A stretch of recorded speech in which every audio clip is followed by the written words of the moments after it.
Most of the time you're having the same arguments in your relationship over and over again because you never resolve the argument that you're having. What happens is you argue about something, you don't really know what it was you were arguing about. You can get the point of it, but you don't know what was behind the argument. And then later on, something will trigger you. Another day, another week, another month, something will trigger you. And at that point, when it triggers you, you'll end up with the same argument again.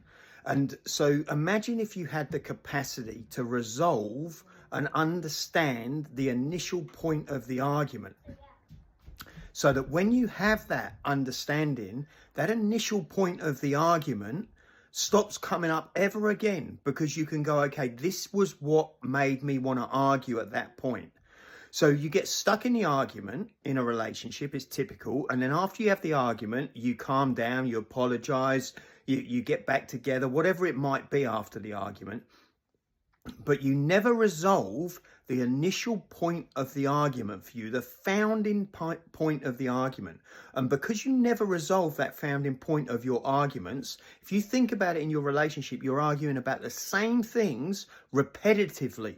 It's just a spacing of gaps between when you do and when you don't. But the same subjects, the same triggers, the same feelings, the same emotions, the same concepts that you are arguing about today are what you argued about last year, the year before that. The vehicle may be slightly different. It may be work, maybe kids, maybe time, maybe holidays, could be anything. The vehicle can be different, but the foundational point that you argue about is the ongoing repetitive thing that's happening in your relationship. And because you never get to resolve it, you just keep doing it over and over again. Then you'll argue, then you'll let it go, and then you'll argue again. Then you'll let it go. Then you'll argue again. Then you'll let it go. Well, what we do is we give you the understanding of the foundational thing that you're arguing about. And once you get that, that argument goes from the relationship. It stops being a problem. You stop doing it over and over again. You stop repeating the same cycle.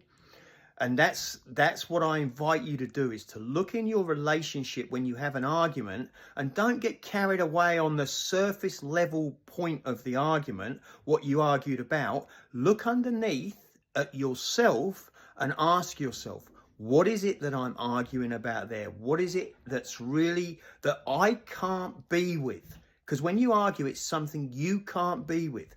What is it that you cannot be with in this relationship, in this situation right now? Once you get that, then it starts to dissipate. You start to be able to not have to argue about things that come up in your relationship.